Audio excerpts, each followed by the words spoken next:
heure, alors on va commencer. Alors, bonjour à tous et bienvenue à notre série du mois de la santé. Nous sommes très heureux d'avoir l'opportunité de passer l'après-midi avec vous. Le comité d'éducation du CMEV, Centre de recherche et d'études sur le vieillissement de l'Université de McGill, a commencé à organiser un événement annuel, Journée de la santé, afin de promouvoir des modes de vie sains. Le comité d'éducation du CMEV a invité les professionnels de la santé pour donner des conférences sur l'importance de prendre soin de notre santé et éduquer le public en général sur divers sujets liés à la santé. Le comité d'éducation du CMEV a été créé en 1996. Les objectifs du comité sont identifier les besoins en matière de formation pour le personnel de soins de santé, les personnes âgées, les aidants naturels, ainsi que le public en général, et de développer des solutions qui permettent de répondre à certains de leurs besoins.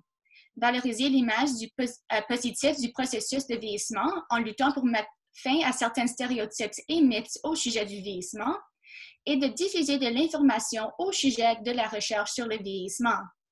Le Dr Gauthier a fait ses études de médecine à l'Université de Montréal et sa spécialisation en neurologie à l'Université de McGill, pour ensuite poursuivre avec une fellowship dans le laboratoire de professeur Theodore L. Sucre à l'Institut Alain Memorial de Montréal. Il a occupé un poste de chercheur clinique et de neurologue à l'Institut et Hôpital neurologique de Montréal. Il a été directeur du Centre de recherche et d'études sur le vieillissement de l'Université de McGill. Il est présentement professeur titulaire au département de neurologie et neurochirurgie, psychiatrie et médecine de l'Université de McGill et directeur de l'unité de recherche sur la maladie d'Alzheimer et maladies apparentées du Centre de recherche et d'études sur le vieillissement de l'Institut universitaire en santé mentale Douglas. L'activité interactive sera avec Carly, qui travaille à l'unité de recherche sur la maladie d'Alzheimer comme infirmière de recherche clinique. Elle assiste également les médecins auprès de leurs patients. Avant de continuer, nous voulons juste vous rappeler de couper le son sur votre microphone sur Zoom. Et si vous avez des questions, veuillez attendre à la fin de la conférence ou tapez-les dans la boîte de discussion sur Zoom. Maintenant, j'invite le Dr Gauthier à commencer son présentation avec nouveau traitement de la maladie d'Alzheimer. Merci beaucoup. En fait, c'est oui, Carly qui va commencer avec l'activité. Oui. Bonjour tout le monde. Donc, je commence avec une petite activité. Je vous montre 10 mots. Puis, sans écrire, on va mémoriser ces 10 mots. Je vous donne comme 1 minute à faire mémoriser tout. Puis, dans le fond, je vais faire bouger l'écran. Donc, je vais faire partager tout de suite. Donc, je vous donne 1 gros minute pour voir tous ces mots-là, puis essayez de vous mémoriser.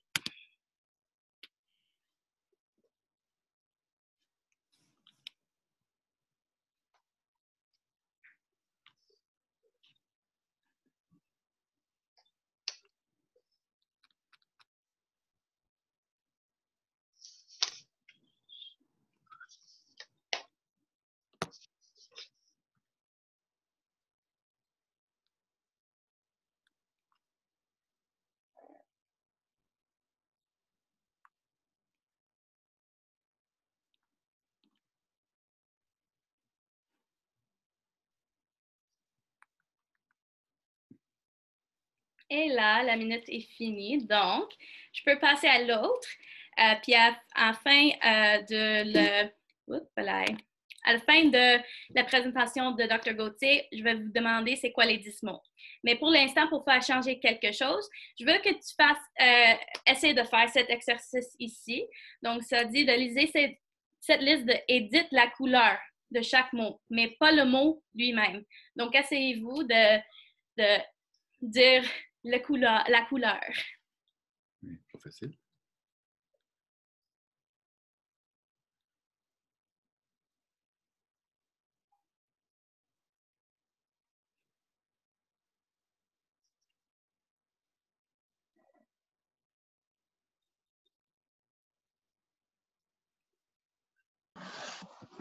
Donc, c'est sûr que c'est pas facile de faire ça. Puis c'est à cause que il y avait différentes parties dans le cerveau, il veut dire le mot. On veut lire le mot exactement, mais la couleur, c'est quelque chose, donc c'est pour ça que c'est un petit peu plus difficile. Donc, c'est de faire inhiber notre...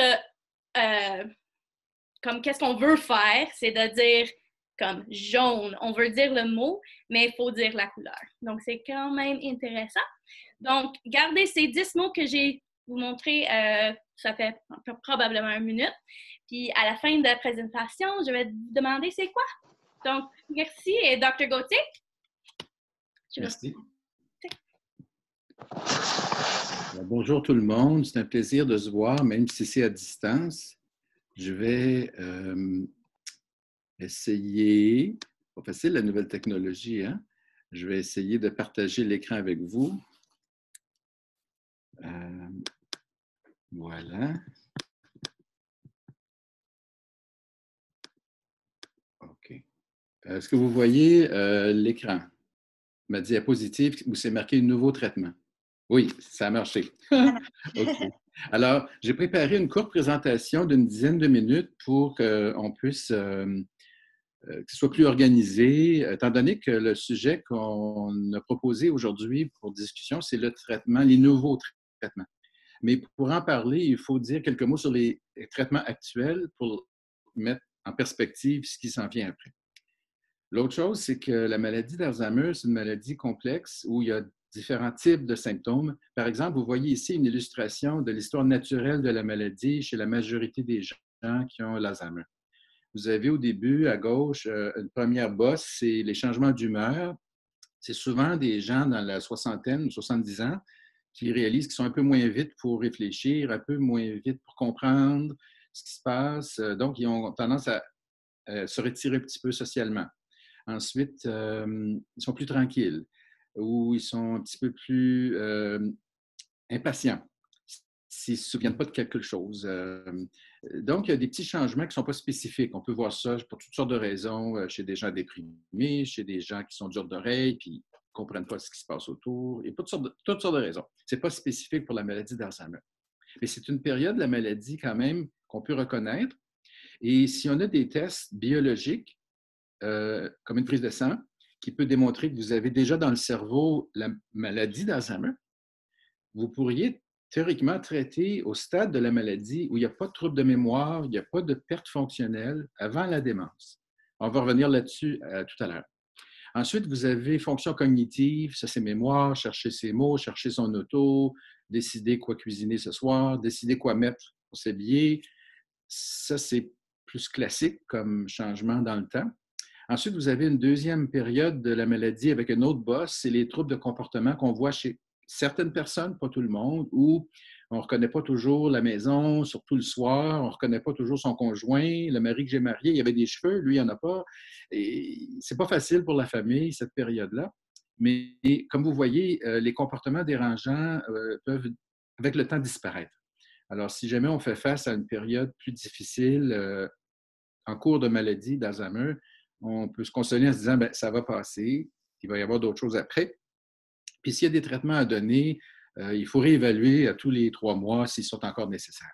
Et en fin de maladie, si on vit nos 8 années habituelles de la maladie d'Alzheimer, c'est marqué motricité. Alors, il y a une lenteur physique qui s'installe, un peu de raideur musculaire, un risque de tomber. OK? Alors, ça, c'est les symptômes habituels. Donc, quand le diagnostic est posé avec le médecin de famille ou le spécialiste ou l'infirmière clinicienne, bientôt on aura des infirmières spécialisées, qu'est-ce qu'on dit à la personne qui a la maladie, puis qu'est-ce qu'on dit à sa famille? Ce n'est pas toujours noir ou blanc. On ne peut pas tout dire la première ou la deuxième visite. Il y a trop d'informations à donner. Mais ce qui s'en vient, c'est un système de communication plus régulier avec les familles. On va essayer de le développer au Centre McGill, mais c'est surtout les sociétés Alzheimer régionales qui vont pouvoir le faire. Ensuite, l'autre question importante dès le début de la maladie, c'est qui peut signer pour vous à l'hôpital si vous arrive de quoi? Un accident, maladie grave, ou qui peut signer pour vous à la banque si vous ne pouvez plus signer pour quelque raison que ce soit. Alors, le mandat est très important. On doit tous en avoir un parce que tout le monde peut avoir un accident d'auto, un accident vasculaire, cérébral. On ne sait pas ce qui peut arriver dans le futur. Donc, on doit tous avoir une personne de confiance et de préférence l'écrire sur un papier chez le notaire. Ensuite, on doit surveiller la sécurité au volant. Si on a une personne qui a la maladie d'Alzheimer au début, Habituellement, il n'y a pas de problème, mais il peut y avoir une hésitation pour les directions, surtout s'il y a un changement, un blocage sur la route qu'on connaît. Il faut faire un détour. Là, les gens vont être un petit peu moins capables de se retrouver. Ensuite, sécurité à domicile, bien, si vous avez une personne qui vit seule, qui ne peut pas utiliser le poêle de façon sécuritaire, il faut planifier d'avance qu'est-ce qu'on fait pour ça, comme la popote roulante, débrancher le poêle, puis avoir le micro-ondes seulement, etc. Ça, c'est des choses générales qu'il faut faire maintenant. L'autre chose qui est nouvelle comme importance, surtout à McGill, c'est l'importance de la santé de l'aidant.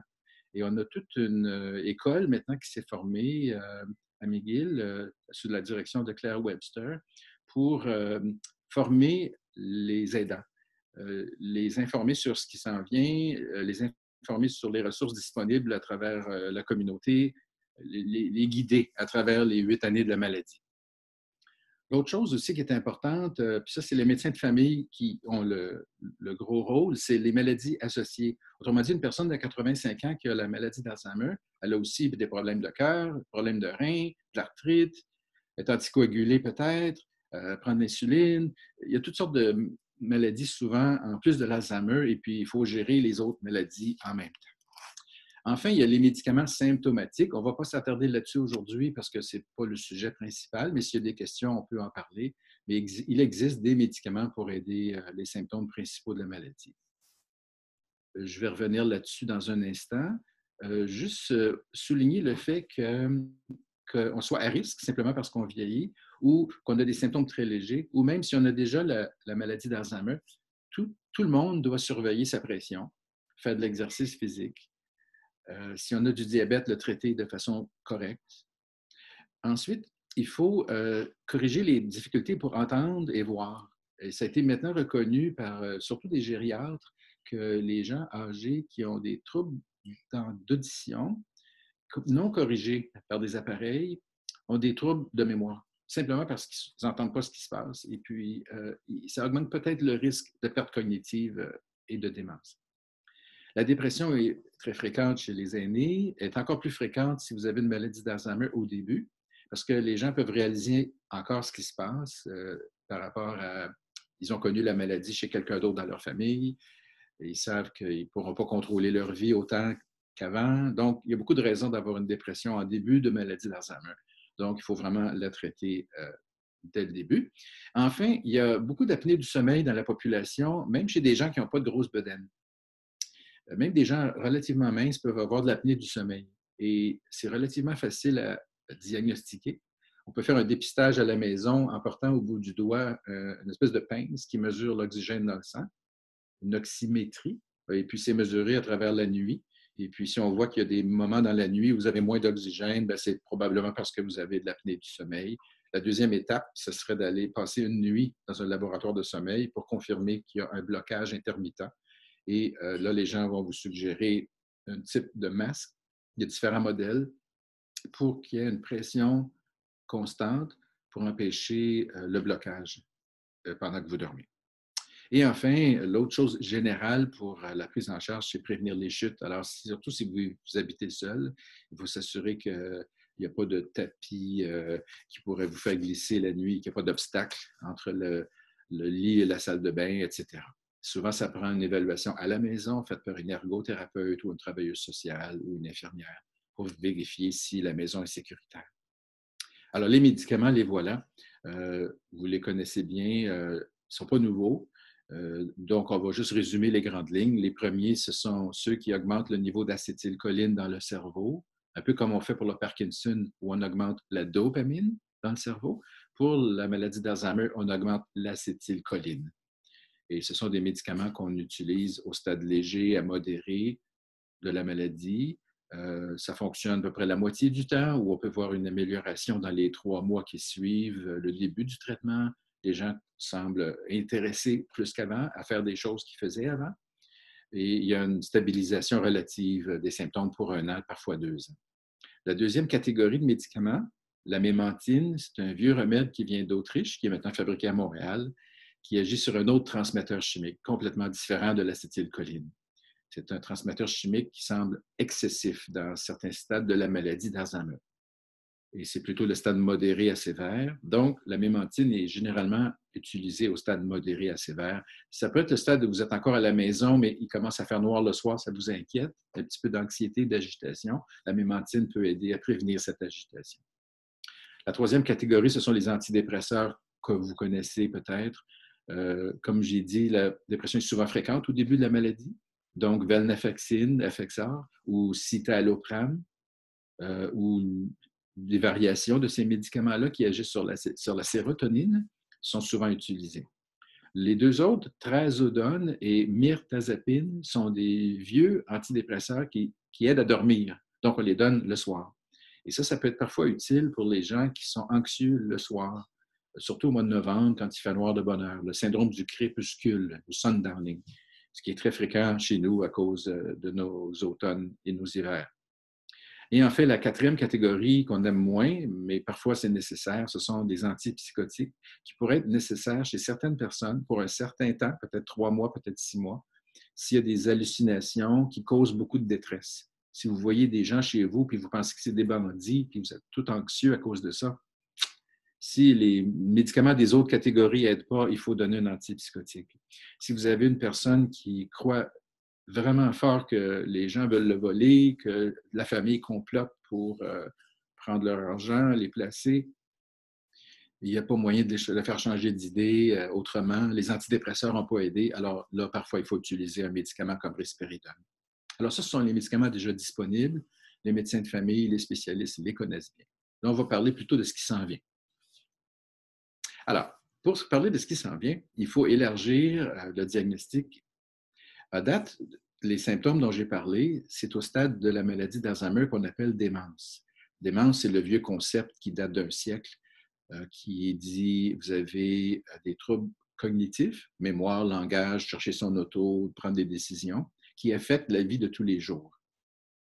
En plus, la plupart des gens ont soit des symptômes dépressifs ou d'anxiété, ou parfois un peu d'impatience et d'agressivité. Avant ça, il y a une période de 3 à 5 ans, chez presque tout le monde, où il y a des troubles cognitifs légers. C'est un stade où on cherche les mots un petit peu, on cherche les clés. Il faut écrire plus qu'avant les rendez-vous à venir. On a des post-it. On compense. On fonctionne quand même. On a des trucs. On ne parle pas de démence, mais c'est un stade où vous êtes plus à risque de progresser vers une démence. Dans le moment, beaucoup des gens qui viennent nous voir au Centre McGill et dans les cliniques mémoire à travers le Québec, ce sont des gens de 60 à 75 ans qui ont des troubles cognitifs légers. Ils viennent seuls nous voir. Ils sont inquiets, mais pas leur famille à ce moment-là. Alors, c'est un autre genre de clientèle et à date, il n'y a pas de traitement spécifique, mais il y a beaucoup de prévention possible pour pas que ça progresse vers la démence. On va revenir là-dessus sur l'aspect prévention tout à l'heure. En fait, il y a une autre catégorie de personnes qui va commencer à venir nous voir bientôt. Ce sont les gens qui n'ont pas de symptômes, 50 à 65 ans, mais qui sont à risque parce que leur maman a eu l'Alzheimer à 70 ans ou leur père à 80. Ils sont juste inquiets. Et certains d'entre eux vont vouloir avoir des tests plus sophistiqués en recherche pour voir s'ils ont la maladie avant d'avoir des symptômes. Et on a découvert plein de choses avec l'aide de ces participants à la recherche. Je vais vous expliquer dans quelques instants. Alors, vous voyez que la maladie d'Alzheimer, ce n'est pas seulement la démence, c'est les 3 à 5 ans qui précèdent où vous avez des troubles cognitifs légers, mais vous fonctionnez bien dans votre vie de tous les jours, vous compensez. Avant ça, il peut y avoir une période de 10 à 20 ans où la maladie est dans le cerveau, mais il n'y a pas de symptômes qui émergent. Et un des grands espoirs de la recherche actuelle, c'est que même si vous avez dans le cerveau la pathologie, vous n'aurez peut-être jamais de symptômes parce qu'on compense pour d'autres facteurs de risque qui feraient ressortir la maladie. Alors, je vais m'expliquer maintenant. Alors ça, c'est la pathologie cachée dans le cerveau qu'on peut maintenant voir avec des scans et avec des tests comme la ponction lombaire et maintenant des prises de sang. On peut voir un peu ce qui se passe dans le cerveau avec des tests aussi simples que faire une prise de sang. Et c'est grâce à la participation des gens à la recherche qu'on peut faire ça. Alors, classiquement, dans la maladie d'Alzheimer, il y a toujours de l'amyloïde à gauche, la première boîte orange, là, vous voyez une petite boule au milieu, brune. Ça, c'est une plaque d'amyloïde. En fait, c'est comme une petite boule, une sphère, qui contient une protéine insoluble. Et pratiquement tout le monde en a dans le cerveau après 90 ans. 95% des gens ont ça. Mais ça ne veut pas dire que les gens ont tous des symptômes. Il faut autre chose que l'amyloïde pour avoir des symptômes. Dans le milieu, vous avez une autre boîte brune avec des cellules nerveuses qui sont colorées noires. Et vous voyez à l'intérieur de ces cellules nerveuses des espèces de faisceaux neurofibrillaires, des écheveaux neurofibrillaires. Écheveau, c'est un peu comme de la laine, hein? Un écheveau de laine. Alors ça, c'était connu dès le début de la maladie. Le docteur Alzheimer avait décrit il y a 100 ans la maladie chez une dame qui était pas vieille, 56 ans à l'époque. Et il avait vu au microscope, même il y a un siècle, on pouvait faire des colorations pour voir l'amyloïde et la protéine tau. Et ça n'a pas changé depuis 100 ans. La protéine tau change de structure dans les cellules nerveuses et il est possible que cette protéine tau anormale sorte des cellules nerveuses et peut-être cause des dégâts ailleurs, saute d'une cellule à l'autre et va dans le liquide céphalorachidien, donc le liquide qu'on va chercher avec une ponction lombaire. On peut mesurer la protéine tau dans le liquide. Et maintenant, on peut le faire dans le sang, ce qui nous donne un diagnostic. Si vous avez seulement de l'amyloïde et de la protéine tau, vous pourriez avoir 0 symptôme. Il semble qu'il faille un troisième élément. Et c'est peut-être l'inflammation. Alors, vous avez ici sur l'illustration, la boîte à gauche, au milieu, il y a du rouge au milieu. Là. Ça, c'est une photo qui est prise à partir de colorants spéciaux pour la réaction inflammatoire des cellules qui entourent les neurones. Alors, les cellules gliales, il y en a une catégorie qui c'est des microglies qui peuvent réagir à soit la perte de cellules pour faire le ménage, soit réagir à l'amyloïde qui est flottante avant de se déposer dans les plaques, ou peut-être réagir à les protéines tau qui flottent aussi entre les neurones, ou peut-être une inflammation qui est causée par autre chose qu'on ne sait pas, peut-être des virus, peut-être que c'est une réaction inflammatoire qu'on a chroniquement dans notre corps parce qu'on fait de l'artérosclérose ou de l'arthrite. On n'est pas certain d'où vient l'inflammation qu'on voit dans le cerveau. Mais la nouveauté, c'est qu'on peut voir cette inflammation avec un nouveau type de scan maintenant. Et dans la ponction lombaire, dans le liquide, on peut voir aussi des protéines qui ont rapport à l'inflammation. Et dans le sang, on cherche encore des protéines qui pourraient refléter ce qui se passe dans le cerveau. On ne les a pas trouvées encore, mais on peut mesurer peut-être dans le sang bientôt quelque chose qui viendrait du cerveau, qui a rapport à l'inflammation. Alors, vous voyez ici 3 éléments importants de la maladie: amyloïde, inflammation, maladie, pathologie tau, la protéine tau. Ce qui n'est pas illustré ici, mais qui est très important, ce sont des petits AVC. Alors, des petits accidents vasculaires cérébraux peuvent faire la différence entre des symptômes et pas de symptômes. Et ce n'est pas illustré ici, mais la pathologie vasculaire cérébrale est très importante dans la démence en général, surtout en haut de 85 ans. Et c'est prouvé que si vous prévenez les AVC, vous prévenez la démence jusqu'à un certain point. Alors, est-ce qu'on peut mesurer ces différentes pathologies chez la personne pendant qu'elle est vivante? Et oui. Alors, ça, c'est une illustration que vous avez déjà vue à bien des conférences et on l'utilise maintenant en recherche pour montrer les barres qui montent en couleurs, des diverses couleurs, des différentes choses, des différents tests qui changent avec le temps. Alors, le premier en haut, orange, c'est un test que peut-être certains d'entre vous ont déjà passé. C'est le TEP pour le glucose qu'on fait au CHUM. Et c'est un test qui n'est pas spécifique pour l'Alzheimer, mais qui est très utile pour voir s'il y a moins de sucre utilisé dans certaines régions du cerveau. Ça nous donne une carte, surtout du cortex, de l'enveloppe du cerveau. Puis s'il y a moins de sucre utilisé dans certaines régions, ça reflète qu'il y a moins de cellules ou qu'il y a moins de synapses. Il y a un changement d'activité des neurones. Et ça peut être causé par plein de choses. Mais l'endroit où ça se passe peut nous donner une bonne idée de la cause. C'est un test qui est facile à faire. C'est disponible à Montréal et dans le reste de la province. C'est couvert par l'Assurance maladie du Québec, contrairement au reste du Canada.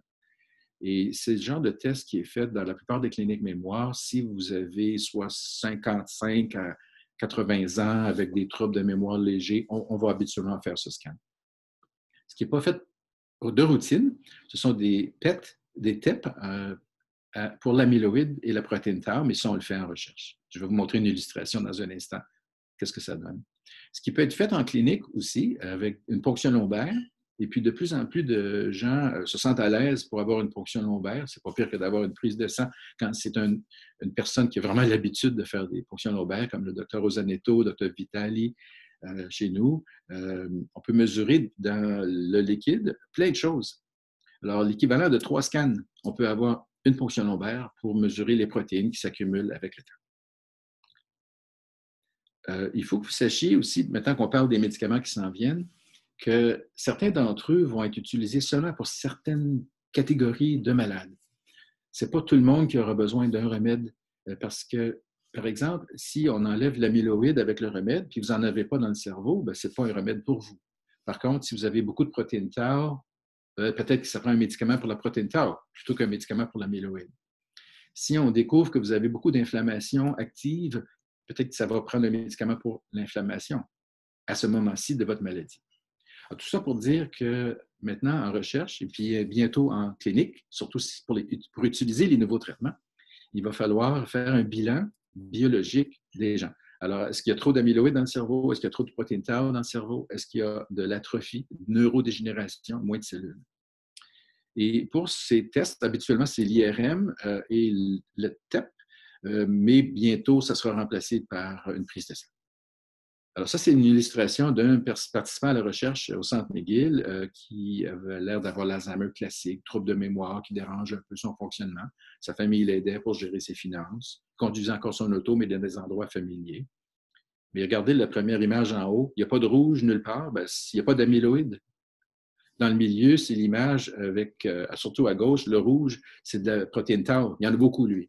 Puis en bas, c'est le scan de base, l'IRM, qui montre qu'il n'y a pas d'athérosclérose importante. Puis ceux en bas à droite qui sont curieux, là, vous voyez, il y a 2 ronds, c'est l'hippocampe qui est pas mal atrophié. Alors, ça, c'est une variante de maladie d'Alzheimer où il n'y a pas d'amyloïde, où on ne la voit pas au scan. Cette personne-là ne pourrait pas avoir un traitement anti-amyloïde parce qu'on n'en voit pas. Alors, ça, c'est une personne sur 10 qu'on voit. C'est beaucoup de monde, hein? C'est 10% des gens qu'on pense qu'ils ont l'Alzheimer, mais il n'y a pas d'amyloïde dans leur cerveau. C'est une autre sorte d'Alzheimer. Bon, on achève. Alors, les prises de sang, on est en train de valider dans le moment, avec l'aide des participants à la recherche, s'il y a des marqueurs plus spécifiques pour l'Alzheimer que d'autres. Et il semble qu'on a été chanceux. On a mesuré dans le sang des participants une protéine p-tau 181, qui est tout petite, mais qui reflète ce qui se passe dans le cerveau. Et ces participants ont eu un scan du cerveau, une ponction lombaire et la prise de sang. Et on peut voir que la prise de sang est aussi bonne qu'une ponction lombaire, aussi bonne qu'un scan. Pour le moment, ça semble être diagnostique. Alors ça reste à confirmer avec plus de gens dans le monde. Les tests sont faits en Suède, mais on va bientôt avoir de la technologie à Montréal pour le faire. Alors maintenant, on achève.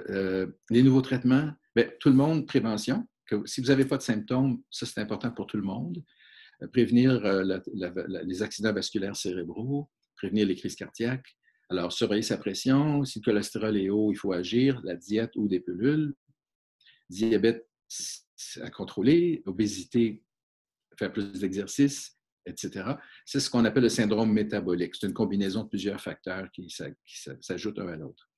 L'autre chose qu'on doit faire, c'est augmenter les interactions sociales. Alors, c'est beau de lire, mais ce serait mieux d'être dans un club de lecture où il y a de l'interaction sociale. C'est valeur ajoutée. Jouer au bridge, si vous aimez les cartes, une bonne chose, on le fait avec d'autres personnes. On ne le fait pas tout seul en ligne. C'est mieux d'interagir avec des gens. L'activité physique. Alors, il y a des projets de recherche dont je vais parler là-dessus à Montréal. Est-ce qu'on fait de l'aérobie? Est-ce qu'on en fait beaucoup, plus ou moins tous les jours ou non? Mais c'est prouvé que l'activité physique aide le cerveau au point de vue mémoire. Et il y a même une hormone qu'on peut mesurer dans le sang, la BDNF, qui monte, qui augmente quand on fait de l'exercice physique, et ce serait cette protéine qui va au cerveau pour stimuler la croissance des cellules. Je vous donne ici des noms de personnes qui font de la recherche au Québec actuellement que vous pourriez peut-être vouloir contacter pour les exercices physiques et intellectuels combinés. C'est un programme dirigé par le Dr Louis Bérère à l'Institut de cardiologie de Montréal. Il cherche encore des volontaires. En plus, ça vous donne un abonnement gratuit à EPIC si vous participez à cette recherche. Maintenant, il y a un autre projet qui est intéressant, c'est les fameuses diètes cétogènes. Bien, il y a une espèce de boisson cétogène que le Dr Stephen Cunnane a développée et qui semble avoir un effet stimulant sur la mémoire. Alors, ça, c'est une histoire à suivre. Le Dr Cunnane essaie d'avoir une étude développée à travers le Canada pour valider si ce milkshake qui a un effet cétogène serait utile pour la mémoire. Est-ce que ça préviendrait plus tard une perte de mémoire? On ne sait pas. Et pour un usage à court terme, 6 mois, 12 mois, ça semble bon. On a presque fini. Alors, les médicaments plus classiques, anti-amyloïdes, il y en a un dont vous entendez parler dans les journaux régulièrement, c'est l'aducanumab. C'est celui qui a été testé par certaines personnes, même à Montréal. C'était une étude de 1 an et demi, 18 mois, chez des gens qui ont des troubles cognitifs légers avancés et une démence légère due à l'Alzheimer. Et ce sont tous des gens qui ont de l'amyloïde dans le cerveau, ça a été documenté par TEP ou par ponction lombaire. Et les résultats sont en train d'être évalués pour voir si c'est possible de le mettre dans les pharmacies. Juste vous mettre en garde que ce n'est pas un traitement facile, c'est un traitement biologique. Donc, ça prend... c'est pas des pilules. C'est un produit qui va être dans un vial. Il va falloir infuser, donner par injection ce médicament une fois par mois. Et il faudra peut-être aller dans une clinique d'infusion, soit des cliniques privées, soit une clinique d'infusion comme en rhumatologie dans les hôpitaux généraux. On est en train de penser comment on pourrait distribuer le médicament s'il est disponible. Il faut aussi surveiller la réaction au traitement, parce que quand vous enlevez l'amyloïde du cerveau avec ses anticorps, les anticorps, l'amyloïde qui est dans les vaisseaux sanguins, elle disparaît en premier, et puis ça peut rendre les vaisseaux sanguins plus friables, ou il y a une extravasation du sang, du plasma dans le cerveau. Autrement dit, il peut y avoir un risque d'édème temporaire du cerveau. Et ça, on le voit au scan à résonance magnétique. Alors, si ce traitement est approuvé, il va falloir faire un IRM avant le traitement, après 1 mois, après 3 mois, peut-être une fois par année par après, on n'est pas certain. Il y a un autre anticorps semblable à l'essai, donc randomisé à contre placebo, développé par la compagnie Eisai. Il y a une autre molécule qui est à l'essai actuellement, partout dans le monde, orale. La deuxième ici, c'est le dérivé du bleu de méthylène, un colorant qui a été nommé par après LMTM et qui maintenant s'appelle, nom chimique, hydroxyméthylthionine. Tout ça pour dire que c'est une petite pilule bleue qui rend l'urine bleue. On sait si vous prenez votre pilule ou non. Mais ça serait utilisé pour la protéine tau. Ça prévient l'agrégation des fibrilles tau en espèce de grosses fibres qu'on ne peut pas après enlever du cerveau. Et ça, c'est à l'essai actuellement. Et la dernière en bas, c'était la plus nouvelle. C'est intéressant parce que c'est une molécule développée à Montréal par Neurochem. Dr Bellini avait inventé cette molécule tramiprosate qui est extraite des algues rouges. Il y a les algues rouges toxiques, mais il y a des algues rouges qui sont non toxiques. Et tramiprosate avait été essayé à Montréal et aux États-Unis il y a une quinzaine d'années. Et à l'époque, on ne faisait pas de scan pour l'amyloïde. Donc, les gens qu'on pensait qu'il y avait l'Alzheimer, il y avait au moins 10% des gens là-dedans qui n'avaient pas d'excès d'amyloïde. Ça a dilué peut-être l'effet. Quoi qu'il en soit, cette étude d'il y a 15 ans a été réexaminée par une petite compagnie à Boston, Alzeon. Ils ont réalisé que les gens qui ont un certain gène dès la naissance, ApoE4, la normale étant 3,3, puis il y a des variations, 3,2, 3,4, 4,4. Mais ceux qui ont 4,4, qui ont beaucoup d'amyloïdes dans leur cerveau, pratiquement toute leur vie, répondent très bien à ce traitement. Alors, c'est possible que ça change la pratique dans nos cliniques mémoire où on va maintenant mesurer l'ApoE pour voir si vous seriez un candidat pour ce genre d'études. Et c'est probable que si l'aducanumab est approuvé ou un médicament semblable, la dose qu'on va donner va être différente si vous êtes double 4, si vous avez 4,3 ou 3,3. Donc, c'est possible que les tests génétiques deviennent maintenant de routine dans nos cliniques mémoire. Et enfin, la prévention, ce que je prédis d'ici 3 à 5 ans, c'est qu'on va pouvoir personnaliser l'évaluation du risque. Autrement dit, quand vous avez un bilan cardiaque à 40 ans, 50 ans, tapis roulant, prise de sang, on vous fait courir un peu, puis on mesure différentes choses en soufflant dans un ballon. Et on va pouvoir le faire peut-être pour prévenir l'Alzheimer. Et à ce moment-là, on pourra donner une approche préventive selon le risque. Autrement dit, si vous avez 60 ans, vous avez déjà plein d'amyloïdes et de tau dans le cerveau, ça va être un traitement bien différent d'une personne qui est à risque simplement parce qu'elle vieillit à 70 ans, qui a un petit peu d'amyloïdes et rien d'autre. Alors, on va personnaliser éventuellement l'approche de prévention. Et si vous avez déjà des symptômes, vous avez déjà une démence au début, alors là, on fera un bilan biologique. Est-ce que c'est surtout à cause de l'amyloïde, de la protéine tau, de l'inflammation? Et on pourra j'espère, dans 5 ans, avoir un choix de traitement qui sera approprié pour chaque personne. Et ce qu'on aime dire, c'est le bon remède au bon malade au bon moment. Et pour finir, on peut déjà aider les gens maintenant qui ont la démence et leur famille, mais il faut impliquer cette famille et le réseau social dès le début. Il y a des nouveaux traitements qui s'en viennent et on prédit que les gens vont consulter de plus en plus dans les cliniques mémoire, même à 50 ans, 60 ans, avant d'avoir des symptômes. Il va falloir prévoir ça dans notre système de santé.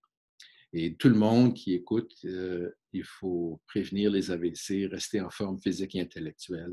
Ça va probablement faire partie d'une approche socio-sanitaire au niveau fédéral dans le plan national canadien contre la démence. Alors, merci de votre attention. Je vais maintenant arrêter de partager. Je pense que Kathleen va vous demander si vous vous rappelez des mots. Oui, c'est Carly. Oui, je vais montrer mon écran. Donc, on pense à les autres mots qu'on a dit tout à l'heure. Donc, je ne sais pas qu'est-ce que j'ai fait avec mon technologie. Bon, donc, je vais vous montrer les 10 mots, puis vous pouvez marquer combien que vous vous souvenez. Donc, c'est ça. Donc, essayez-vous, avant que je monte mon écran, de voir si vous pouvez souvenir les 1 ou 2 ou 10, n'importe combien des mots que j'ai montrés à la début. Oui. Peut-être pour... est-ce que vous m'entendez? Oui. Oui. Un petit truc qu'on utilise, c'est un truc que le Dr Bruno Dubois à Paris a trouvé. Si vous n'êtes pas certain des mots, on peut vous donner une catégorie. Alors, il y a 2 des mots, c'était des fruits. Et là, je suis sûr que tout le monde va dire « Ah oui!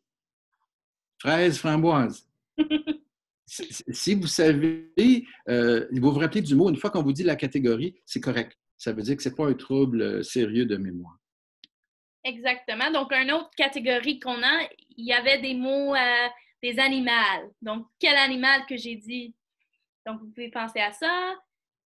Je sais que ce n'est pas un serpent à sonnette, hein? Non, non, non. Donc, je vais vous montrer l'écran, puis vous pouvez voir si vous avez souvenir, c'est ces mots-là. Puis c'est sûr qu'on se souvient les mots il y avait un lien entre les mots. Donc, c'est sûr que si on se souvient framboise puis fraise, c'est à cause qu'on a dit, oh, il y a 2 fruits. Oui. Il y avait chat, chien, oh, les animaux. On peut mettre ça ensemble. Puis c'est plus facile de mémoriser les mots s'il y avait un lien, on peut catégoriser, puis oui. Et ça. Donc, c'est comme bleu, rouge, des couleurs. Puis là, j'ai juste choisi des autres mots comme mère, arbre, bague, puis ordinateur. Puis je pense qu'il n'y a pas un lien, mais vous pouvez dire c'est oui. Alors, le truc pour apprendre d'utiliser des catégories, c'est le genre de truc qu'on peut apprendre quand on fait partie d'un groupe d'exercices intellectuels. Et le programme MEMO, qui a été développé à l'Institut de gériatrie par la Dr Sylvie Belleville, c'est un des exemples de choses qui peut être utilisé, puis ça nous aide dans la vie de tous les jours après, comme les noms des gens. On pense à une catégorie. Il y a un nom, lui, qui ressemble à un oiseau. Ah oui, Monsieur Corbeau. Ouais, c'est des trucs qu'on peut apprendre pour nous aider tout le monde. Oui. Oui, donc, je ne sais pas combien que vous avez souvenir, mais c'est sûr que vous avez fait à catégoriser aussi, puis bon job! Je pense que ceux qui ont utilisé les catégories, pour s'en rappeler, c'est ceux qui ont eu le meilleur rappel. Oui. Une autre chose qui peut être faite comme un autre test complémentaire, si vous venez pour des tests pour la recherche, c'est qu'on vous donne des listes de mots, mais c'est mélangé. Il y a des mots que vous avez vus là-dedans, puis d'autres que vous n'avez pas vus. Mm-hmm. Puis on vous demande lesquels vous avez vus déjà. Puis il y a des scores pour ça. Je ne sais pas s'il y a des distractions là, qui vous empêchent de vous rappeler des bons mots. Exactement. Puis aussi, l'autre test qu'on a fait avant la présentation, c'est sûr que ça, c'est juste un partie de le gros test. On commence de dire, OK, juste lire les mots, puis c'est juste en noir. Puis en fait, après, on dit, OK, juste dire la couleur, comme des blocs. Puis en fait, ça change. Puis aussi, on met une autre règle par-dessus. On fait une boîte, puis dit, s'il y avait un petit carré en tout, on dit le mot. On ne dit pas la couleur. Donc, c'est quand même plus difficile. Ouais, Une autre chose qu'il faut apprendre, tout le monde, c'est comment faire ces tests-là à distance. Parce que comme on ne peut pas se voir en personne à cause du COVID, on a une jeune neurologue qui fait partie de notre équipe, Dr. Maya Guedes, et elle a développé maintenant des trucs pour utiliser des tests, comme on vient d'illustrer, à distance. Est-ce qu'on peut faire un MoCA sur l'iPad? Alors, elle vient de publier un gros article, quels sont les tests disponibles qui pourraient être utilisés pour la télémédecine en neurologie, surtout pour les gens qui viennent pour leur mémoire. Alors, juste vous rassurer que même si on a 6 mois de pénitence à la maison, on n'a pas perdu notre temps. D'abord, on a raffiné les tests et on espère pouvoir utiliser certains des tests même plus tard pour des gens qui habitent loin. L'autre chose qu'on a fait, c'est qu'on a appelé une fois, en début de pandémie, tous les participants à la recherche pour voir comment ça se passait pour eux. Est-ce que la pandémie affectait beaucoup leur vie de tous les jours? Est-ce qu'ils étaient anxieux à cause du COVID? Et on a développé une espèce d'échelle de mesure du stress dû au COVID. On verra si c'est utile plus tard pour la recherche. Qu'est-ce qu'on a fait aussi? C'est on a analysé pendant les 6 mois les images et les résultats des prises de sang. Et ça nous a donné plein de surprises et d'articles. Dans le moment, on est en production, le Centre de recherche McGill, on n'a jamais publié autant en 6 mois parce qu'on peut se concentrer sur l'analyse des images et des prises de sang. Puis on brasse tout ça avec des statistiques compliquées. Puis après ça, on peut comparer nos résultats avec des résultats de recherche ailleurs. Puis on met ça tout ça ensemble dans des gros articles où vous avez 3 comme universités ensemble. Et puis c'est ça qui va nous permettre de dire, bien, la prise de sang, PETAS, c'est bon pour faire le diagnostic ou non. Alors, on n'a pas perdu les 6 mois. C'est juste différent. Exactement. Catherine, est-ce qu'on va commencer les questions? Oui, merci beaucoup, Dr. Gauthier et Carly. On a déjà un couple de questions. Alors, le premier, c'est je ne vois pas le lien direct entre perte d'audition et mitigation et mémoire. C'est évident que si on n'entend pas quelque chose, on ne peut pas le mémoriser. C'est exact. Alors, c'est plus une observation que les gériatres font que les gens âgés qui sont durs d'oreille et non compensés avec un appareil ou autrement n'ont pas seulement des troubles de mémoire parce qu'ils n'entendent pas, ils sont en général moins fonctionnels et ils peuvent donner l'impression qu'ils ont une démence alors qu'ils ne l'ont pas parce que c'est simplement qu'ils sont durs d'oreille. L'autre chose qui semble émerger, c'est que si vous avez chroniquement des troubles pour voir et des troubles pour entendre, vous allez perdre plus vite des facultés et c'est possible que si vous étiez à la veille d'avoir l'Alzheimer, vous allez avoir des symptômes plus tôt. C'est comme les gens qui prennent trop d'alcool, là c'est plus que 2 verres par jour. Si vous étiez pour avoir l'Alzheimer, vous allez peut-être l'avoir plus jeune. Alors, il faut corriger tout ce qu'on peut corriger au point de vue santé générale. Parfait. Alors, on a une autre. Alors, où doit-on s'adresser pour devenir participant aux examens de recherche? Alors, évidemment, en personne, ce n'est pas possible dans le moment, mais on peut certainement prendre en note votre nom et vos coordonnées. Habituellement, vous envoyez un courriel à... Est-ce que c'est Jenna? Oui, normalement, c'est Jenna. On peut les mettre son courriel peut-être dans le petit chat. Oui. Puis vous pouvez demander des questions à elle, puis elle va gérer tout ça.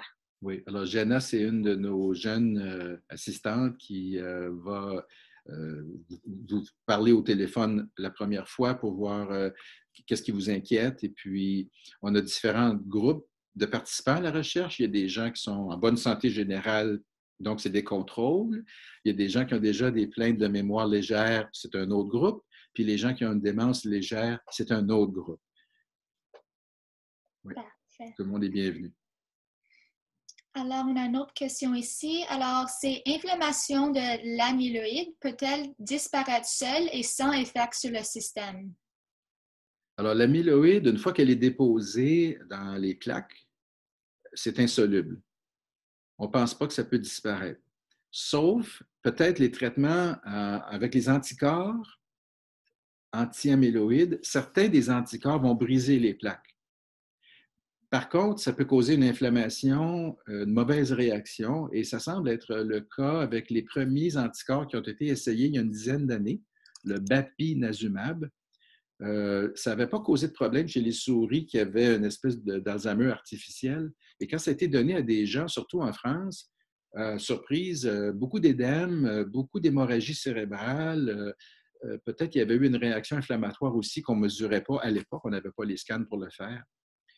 Donc, les nouveaux anticorps qui sont à l'essai ne vont pas briser les plaques. Ils vont plutôt enlever l'amyloïde qui est encore soluble, qui flotte dans le cerveau.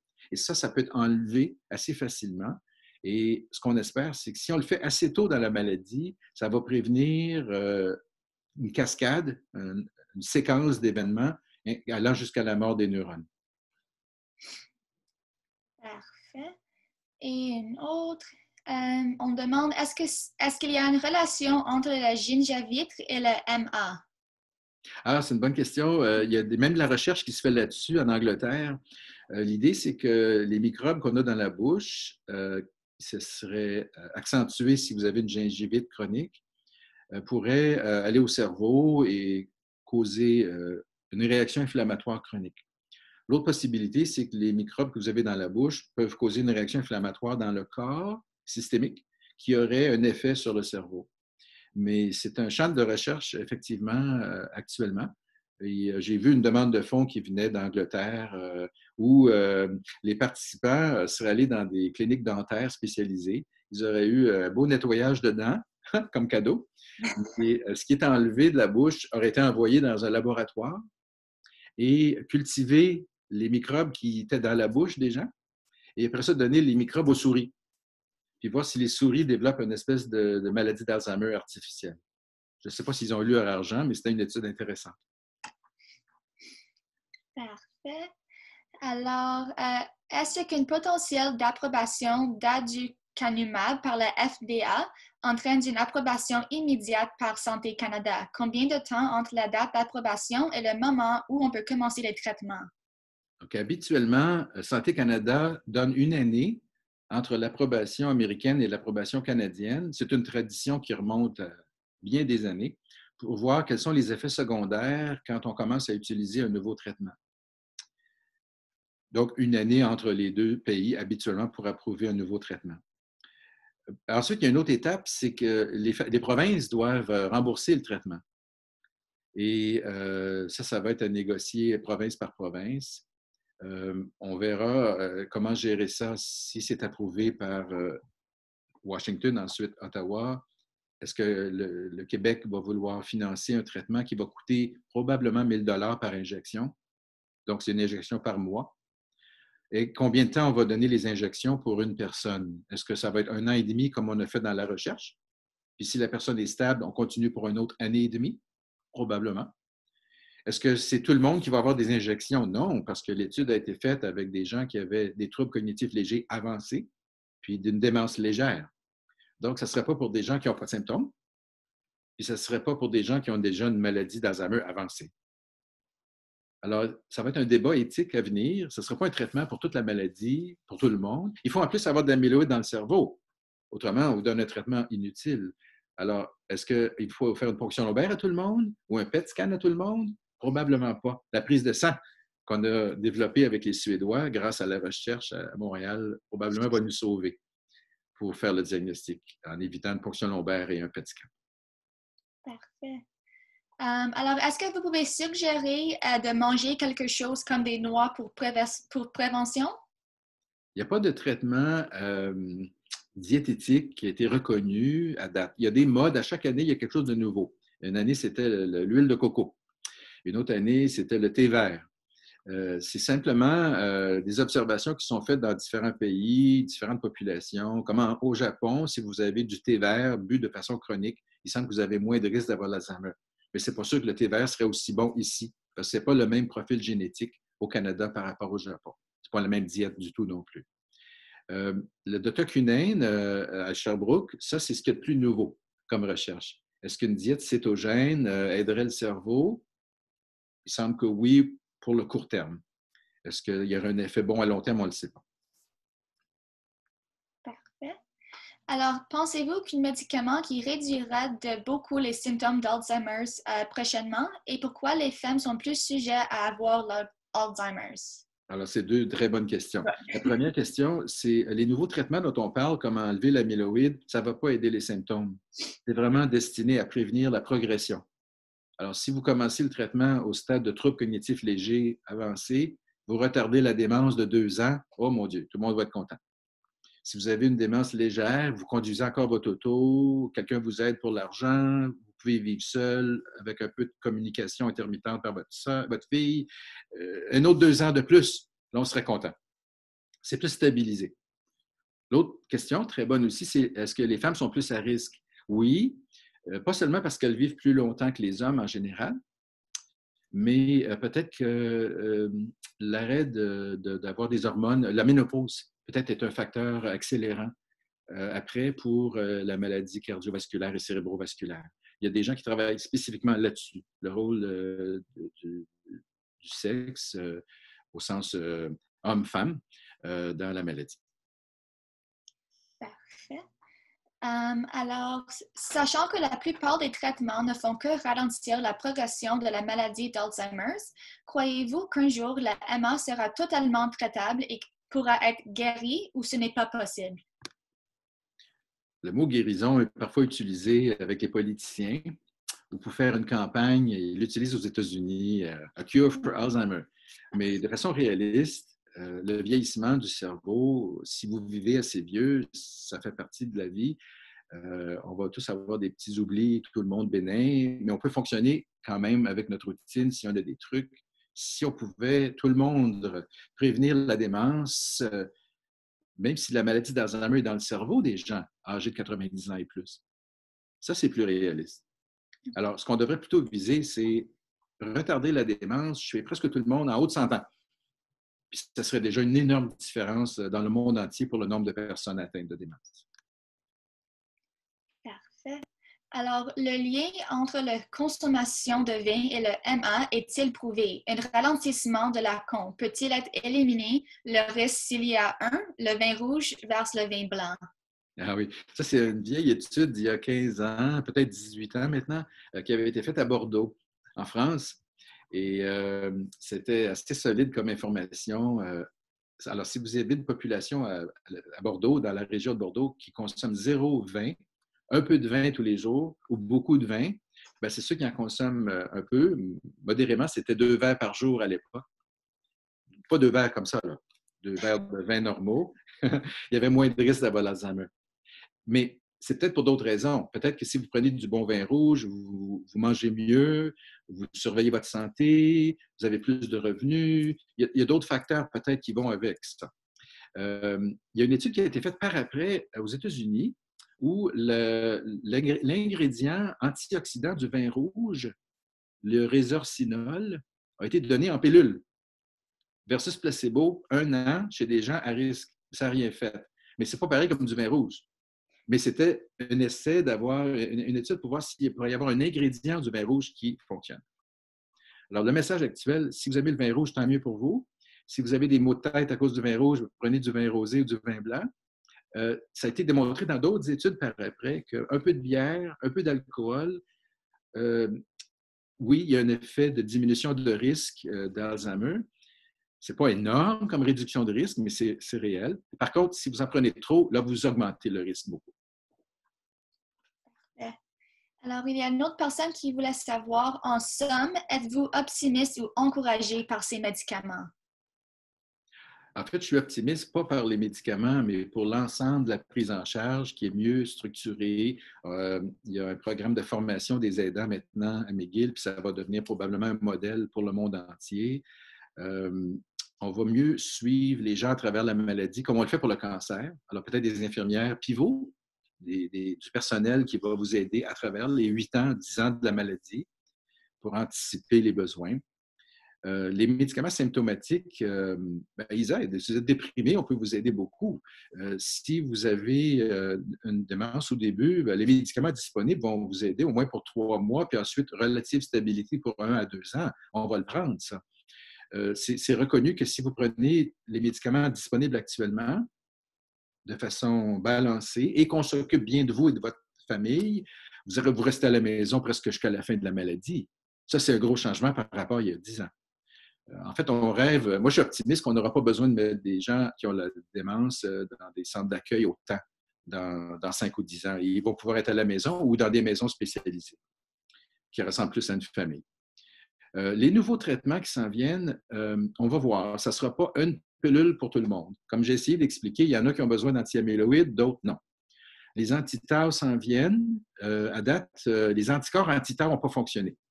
Mais la pilule anti-tau orale, le bleu de méthylène, peut-être ça va fonctionner et c'est facile à fabriquer et c'est pas cher. Éventuellement, on pourra combiner les deux. Alors ça, c'est mon espoir que d'ici 3 ans, les études en combinaison vont commencer. Alors, anti-inflammatoire avec anti-amyloïde, anti-tau avec anti-amyloïde, selon le profil des gens.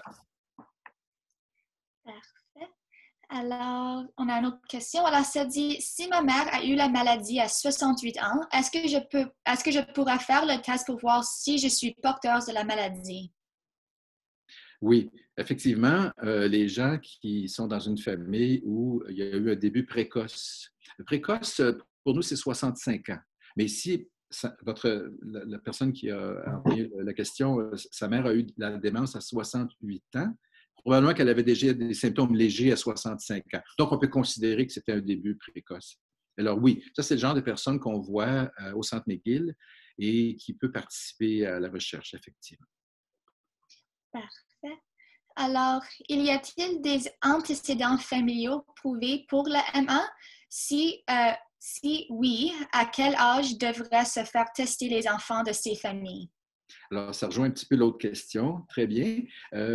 Si vous avez un parent du premier degré, pas la belle-mère, alors père, mère, frère, sœur, qui a eu l'Alzheimer en bas de 70 ans, ça vaut la peine de se faire évaluer pour le risque individuel, quel que soit votre âge, mais normalement, c'est 50 ans et plus au point de vue pratique pour le moment.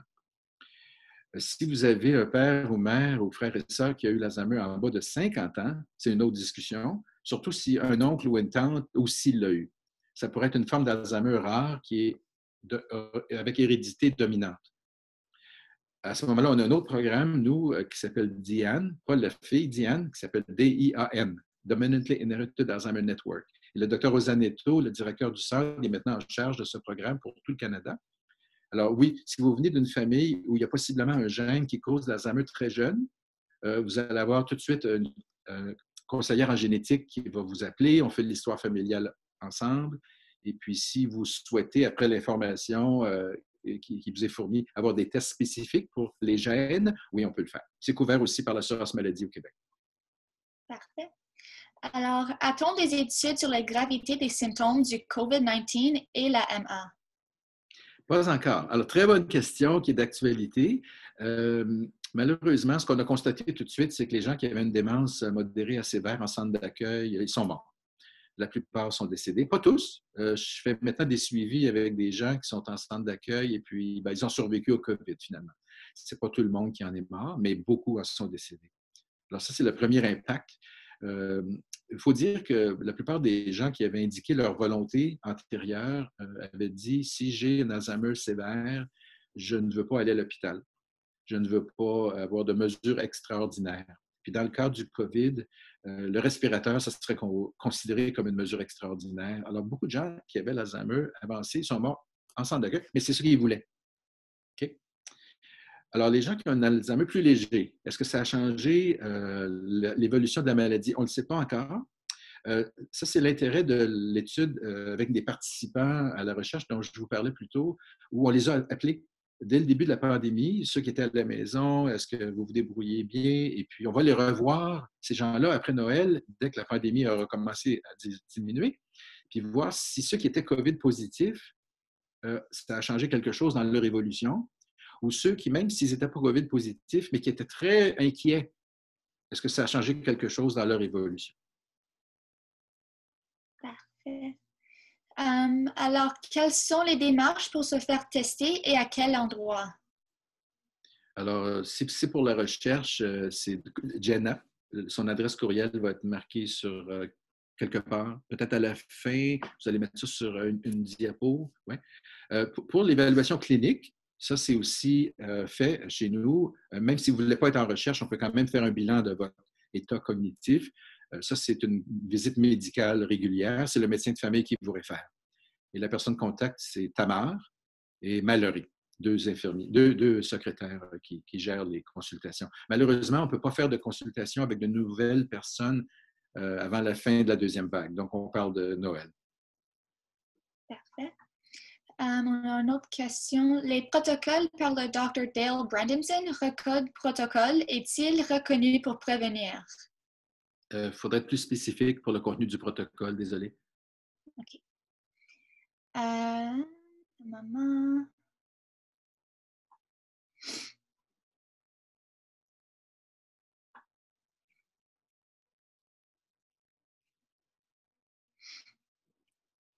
OK. Est-ce qu'il y a d'autres questions pour Dr. Gauthier?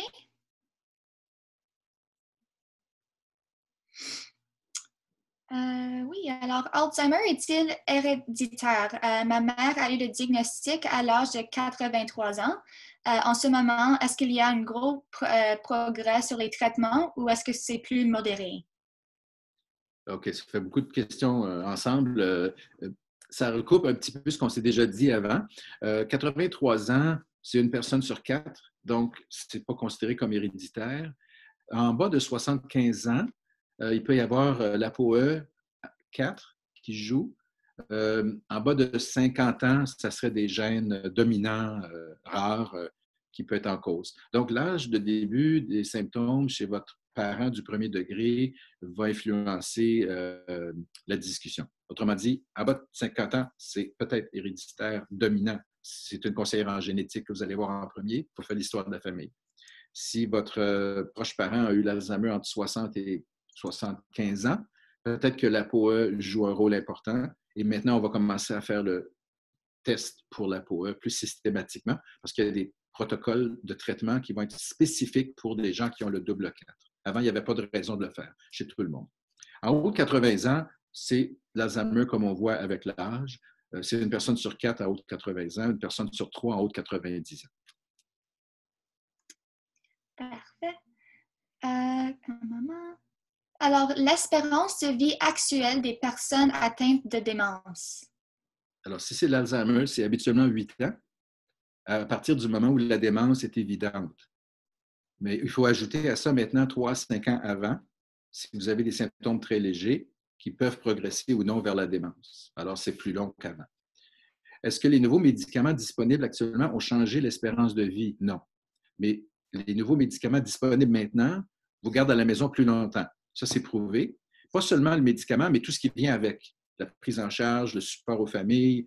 C'est clairement évident que ce que les Américains appellent « time to nursing home », le temps avant d'aller au centre d'accueil, ça a été modifié depuis 10 ans avec l'approche thérapeutique actuelle. Parfait. Alors, on a beaucoup de personnes qui veulent savoir si je peux avoir une copie de votre PowerPoint de la présentation aujourd'hui. Oui, alors je vais l'envoyer à Carly qui pourra le faire suivre. Oui, parfait. Parfait, ça fait plaisir. Merci de votre intérêt, tout le monde. OK. Alors, est-ce qu'on a d'autres questions pour Dr. Gauthier? OK, je vais attendre maman. Comment ça va? Oui, j'ai une question. Allô? Ouais, hein? À votre salon? Là, oui, c'est ça. J'appelle pour mon conjoint. Il est à côté de moi. C'est parce qu'on fait partie de votre programme de recherche, puis bravo. Mais malheureusement, on vient du Saguenay.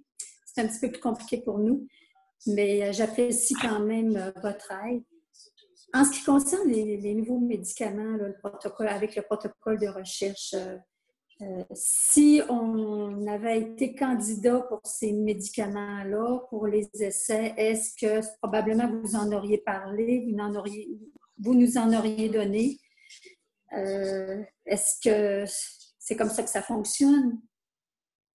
OK. Ben, on va généraliser la question, là, parce qu'on ne peut pas parler de votre cas individuel, si vous comprenez. Mais Oui. En général, les protocoles pour les essais cliniques, ce n'est pas simple. Il faut répondre à des critères d'inclusion parfois assez stricts, comme la sévérité des symptômes. Il faut qu'il y en ait un minimum de symptômes, mais pas trop. Il faut être amyloïde positif. Il y a une personne sur 10 qui ne l'est pas quand on fait les scans ou la ponction lombaire. Il faut être en bonne santé générale, surtout quand c'est un nouveau traitement. On veut être sûr que ce n'est pas mélangé avec un anticoagulant ou un médicament pour l'arthrite sévère. Comprenez, il y a des exclusions. Alors, ce n'est pas facile dans les essais cliniques. L'autre chose, c'est quand vous êtes dans les essais cliniques, c'est une chance sur deux d'être sur le traitement, une chance sur deux d'être sur placebo. Alors, oui. À la fin des 18 mois, les gens qui le voulaient pouvaient commencer le traitement, ils étaient sûrs de le recevoir en attendant que les résultats soient disponibles. Alors, ce n'est pas simple. On verra ce que le FDA pense des résultats, mais ce qui est plus important, c'est que l'étude à laquelle vous référez, l'aducanumab, et des médicaments semblables, comme le BAN de Eisai, les anticorps monoclonaux intraveineux, ce n'est pas publié encore dans la littérature médicale. Donc, on n'a pas les données qui nous permettent d'évaluer l'efficacité versus sécurité d'emploi. Alors, tout ça pour dire, rien de perdu. Si le médicament est efficace, on verra c'est pour qui. Et puis, à ce moment-là, on pourra discuter avec chaque personne, est-ce que ça serait approprié pour moi ou mon conjoint maintenant, avec tout ce qu'on a appris depuis les 3 dernières années. Merci de votre question. Je sais que vous êtes enthousiaste. Merci. Est-ce qu'il y a d'autres questions pour Dr. Gauthier? Moi? Oui. Allô, Madame Bondo. Oui, docteur, merci. Alors, je voulais vous poser la question, docteur, pour mon époux, dans quelle catégorie vous le classifiez là exactement par rapport? Alors, comme c'est beaucoup de monde en ligne, on va rester dans les généralités, si vous permettez. Oui. Parce que vous me permettez ici de souligner que beaucoup de gens en haut de 80 ans peuvent avoir un mélange d'Alzheimer et d'autres choses, comme de la pathologie vasculaire cérébrale. Et c'est déjà démontré que les gens qui ont un peu d'athérosclérose cérébrale, qu'on peut voir au scan, ils vont mieux que les gens qui ont l'Alzheimer. Parce qu'on peut faire beaucoup de choses pour l'athérosclérose cérébrale. Contrôler la haute pression, contrôler le diabète, maigrir, faire de l'exercice. Il y a beaucoup de choses déjà qu'on peut faire. Et les médicaments symptomatiques, comme ceux qui augmentent l'acétylcholine cérébrale, peuvent être utilisés aussi dans ce qu'on appelle les démences mixtes. Et même si on n'a pas une grosse amélioration, on peut quand même voir un effet soutenu dans le temps, plus que dans l'Alzheimer régulier. Alors, votre question me permet de souligner que beaucoup de gens qui ne seraient pas éligibles pour les essais cliniques parce qu'ils n'ont pas de la maladie d'Alzheimer pure, ils ont un mélange avec du Parkinson ou un mélange avec du vasculaire, bien, on peut les traiter aussi, mais ils ne peuvent pas être dans les essais cliniques pour l'Alzheimer. Par après, si les médicaments pour l'Alzheimer sont utilisés, on voit avec le temps, est-ce que c'est bon pour autre chose? Est-ce que c'est bon pour le Parkinson? Est-ce que c'est bon pour les gens qui ont une démence vasculaire? Alors, avec le temps, on apprend à les utiliser pour d'autres indications. OK, parfait. Merci de votre question. Oui. Alors, est-ce qu'il y a d'autres questions pour Dr. Gauthier?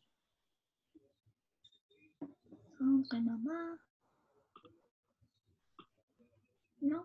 Alors, merci beaucoup, Dr. Gauthier et Carly, pour cette présentation fantastique. Les membres du comité d'éducation du CMEV vous remercient et merci à tout le monde qui est venu aujourd'hui. Notre prochain événement est de notre série de conférences Boomers Brillants. Ça va être avec Dr. Dolly Dastor mardi prochain. C'est une conférence qui s'appelle Aging Gracefully. Et le lien pour consulter tous nos événements est dans la boîte de discussion avec le lien pour un sondage bref. Et nous espérons de vous voir à notre prochain événement mardi. Alors, merci beaucoup à tout le monde et bonne journée. Merci beaucoup. Bon week-end. Merci.